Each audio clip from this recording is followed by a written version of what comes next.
Fala, amadinhos, tudo bem? Pessoal, eu vou falar agora aqui de Zacarias e também de Malaquias nesse vídeo, mas antes eu queria só falar uma coisa que eu não mencionei no vídeo de Lucas, até porque quando eu faço esses vídeos de cabeça, às vezes eu esqueço uma coisa ou outra, né? Eu não tenho feito mais vídeos com captura de tela e esboço, primeiro que a captação de áudio tinha ficado horrível, né? E segundo que esses vídeos que eu faço assim, eles dão mais views. Então por isso que eu tenho feito mais vídeos assim com preenchimento de fundo, que eu percebi que o público parece gostar mais. Mas tem um versículo interessante em Lucas, que é um versículo muito bonito, que seria até uma máxima cristã. Que é quando Jesus está na cruz, aí na hora que ele vai morrer, ele se vira e fala assim: Pai, perdoai-vos, eles não sabem o que fazem. Essa seria a máxima cristã, né? Que é Jesus pedindo perdão aos seus algozes que estavam ali crucificando ele.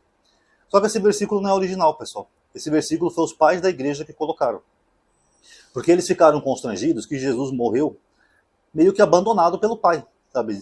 Jesus clama a Deus, Eli, Eli, lama sabachthani, meu Deus, por que me abandonaste? E não tem resposta nenhuma. Aí os pais da igreja pensaram, pô, fica meio chato, né? O cara é filho de Deus, morre, ele clama ao próprio Deus antes de morrer e Deus não faz nada. Deus podia ter tirado ele da cruz como quem tira um brinquedo, assim, ó. Mas Deus não fez nada. Então, para não evitar esse constrangimento, eles colocaram essa frase, para dar a entender. Tá vendo? Jesus sabia que tinha que cumprir uma missão, de salvar a humanidade, e ele foi tão grandioso que ele pediu perdão aos seus próprios algozes. Só Jesus mesmo para ter essa misericórdia toda. Mas esse versículo não é original, tá, pessoal? Por isso que eu nunca uso ele nos meus vídeos, porque esse versículo também é um acréscimo de Lucas, tá bom? Agora nós vamos ver alguns pontinhos aqui, pessoal, interessantes, em Zacarias, tá? Zacarias, para quem não sabe, é um profeta pós-Babilônia, depois que os judeus retornam. E na época de Zacarias estava tendo uma grande disputa política na região, entre os partidários de Zorobabel e os partidários de Josué.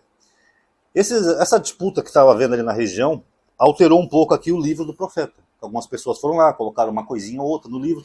Seria parecido como hoje no Brasil, que a gente tem bolsonaristas e lulistas, né, petistas, e um lado fica atacando o outro e às vezes produzindo fake news contra o outro lado. Era mais ou menos assim na época do profeta Zacarias, tá? Eu vou começar lendo aqui, pessoal, Zacarias 6, que fala assim, ó, no versículo 12. Eis um homem cujo nome é Rebento. Aqui ele está se referindo a Zorobabel. Gravem essa palavra. Porque quando chega aqui no capítulo 3, ele está falando de Josué e ele usa um título, o mesmo título nas Bíblias, na tradução, que fala assim: Ouve, pois, Josué, sumo sacerdote, tu e teus companheiros que estão sentados diante de ti, porque eles são os homens de presságio. Eis que eu vou introduzir o meu servo, Rebento, pois a pedra que coloquei diante de Josué, sobre essa única pedra, 7 olhos. Então é engraçado, primeiro que as pessoas tomam isso aqui como uma profecia messiânica, né? Mas ele está falando que ele vai colocar essa pedra diante de Josué, que era o sumo sacerdote que tinha na época. Então não é uma profecia messiânica. E o termo rebento aqui, pessoal, o grego traduz, que é uma tradução do hebraico, deixa eu ver, um sol que se levanta. Então não seria exatamente a palavra rebento que estaria no texto original. Porque se fosse a palavra rebento, ali no capítulo 6 que nós limos, o grego estaria também a mesma palavra.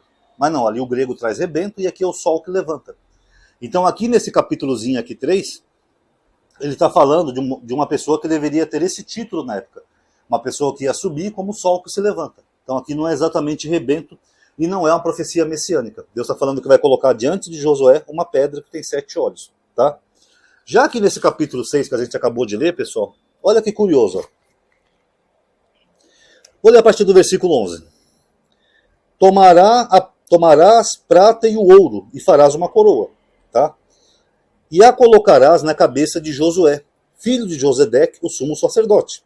Ele tinha que fazer uma coroa de ouro e colocar na cabeça de Josué. Isso simboliza o quê, pessoal? Um reinado, uma pessoa que vai reinar, governar, administrar. Ele lhes dirá, assim diz o Deus dos exércitos, eis um homem cujo nome é Rebento, de onde ele está alguma coisa germinará, e ele reconstruirá o templo de Deus. Então esse rei ia reconstruir o templo. Ele reconstruirá o santuário de Deus e ele carregará insígnias reais. Quer dizer que ia ser alguém que teria um poder de um rei. Pergunta, Josué foi rei de Israel em algum momento? Não, pessoal. Josué era o sumo sacerdote, como os próprios textos dizem. Então por que Josué seria coroado e ele ia reconstruir o templo e agir como um rei? Não ia, pessoal. Isso aqui é uma alteração do texto, tá? Aqui onde está a palavra Josué, deixa eu só ver qual é o versículo aqui. Deixa eu ver aqui, ó.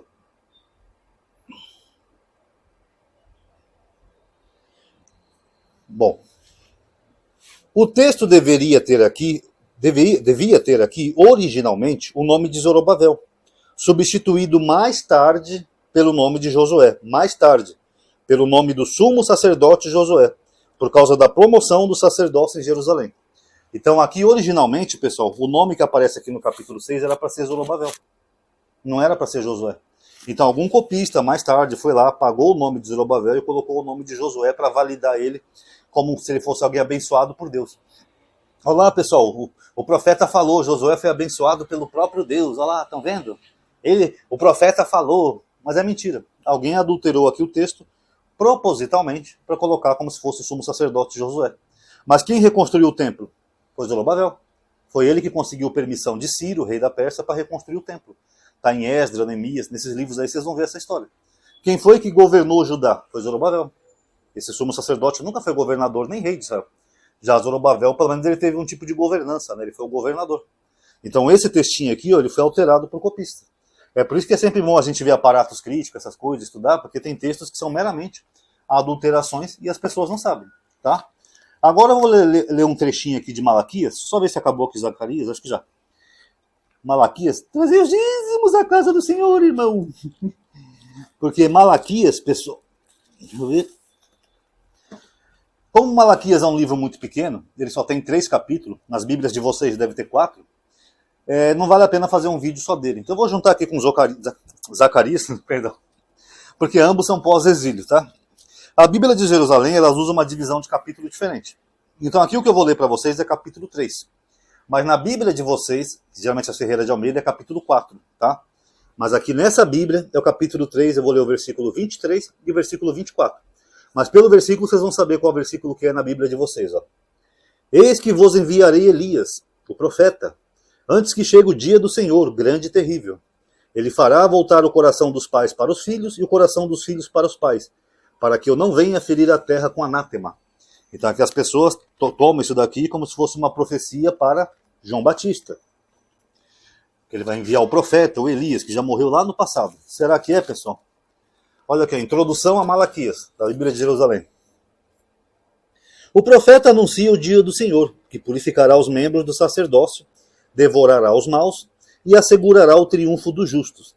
O trecho 3, 22, 24, que é esse que eu li para vocês agora, inclusive eu não li o 22, tá? Mas também é acréscimo. É acréscimo, talvez também o capítulo 2, versículo 11b e o versículo 13a. Então aqui está dizendo ó, que é acréscimo. Só vocês verem aqui. Deixa eu ver qual que é o versículo 22, pessoal, que eu não li, que também é acréscimo. E eu vou ver aqueles outros 2 versículozinhos também, a gente vai ver se são originais ou não.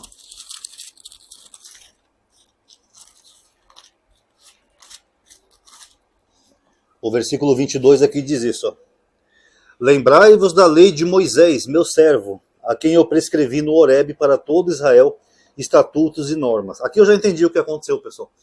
É que nem eu já mostrei para vocês no vídeo uma vez, os profetas eles não falam de Moisés, né? São poucos os profetas e esses poucos são pós-exílio.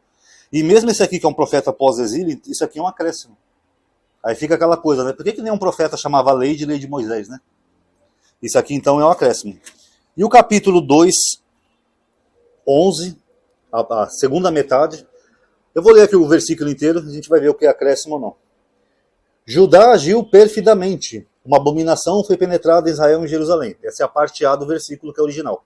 A parte B, que é acréscimo, é assim. Pois Judá profanou o santuário que Deus ama, desposando a filha de um Deus estrangeiro. Isso aqui é acréscimo, não é original do texto. E o versículo 13, a primeira parte é acréscimo. Vamos ler aqui, ó. Vós fazeis também outra coisa, cobris de lágrimas o altar de Deus com choro e gemidos, porque ele não se inclina mais para a oferenda a fim de recebê-la benignamente de vossas mãos. Isso aqui também, a primeira parte do choro e da lágrima seria um acréscimo. Então vocês viram, a Bíblia é cheia de passagens que são acrescidas. Então antes da pessoa querer fazer uma teologia em cima de um texto ou de um versículo bíblico, seria bom se todo mundo desse uma estudada para ver se realmente aquele texto diz isso ou não. Que nem, por exemplo, vocês vão ver vários blogs cristãos aí falando que João Batista cumpre a profecia de Elias. O profeta acertou mais uma vez, João Batista é o Elias. Engraçado que eles não acreditam em reencarnação. Como que João Batista ia ser o Elias, pessoal? Fora que João Batista morre, ele é decapitado por Herodes, E aí depois, quando Moisés e Elias aparecem para Jesus lá na transfiguração, Elias aparece como Elias. Mas ele não era o João Batista? Ele não morreu na forma física de João Batista? Por que ele apareceu como Elias? Não faz o menor sentido isso. Ah, Madinho, mas por que Jesus falou ali em Mateus que João Batista era o Elias? É porque o autor do Novo Testamento, ele não tinha acesso a um aparato crítico. Ele confiou num acréscimo que estava na Escritura. Ele achou que fazia parte da Escritura original. Que nem eu falei para vocês no primeiro vídeo desses, nem todo mundo é um exegeta, vai pesquisar se aquilo é original ou não é. As pessoas confiam no que está escrito na Bíblia. Foi isso que aconteceu com Mateus. Ele confiou no que estava escrito na Bíblia e ele fala assim, mestre, por que os fariseus dizem que Elias tem que vir primeiro? De fato, Elias tem que vir primeiro para consertar as coisas. O que João Batista consertou? Nada.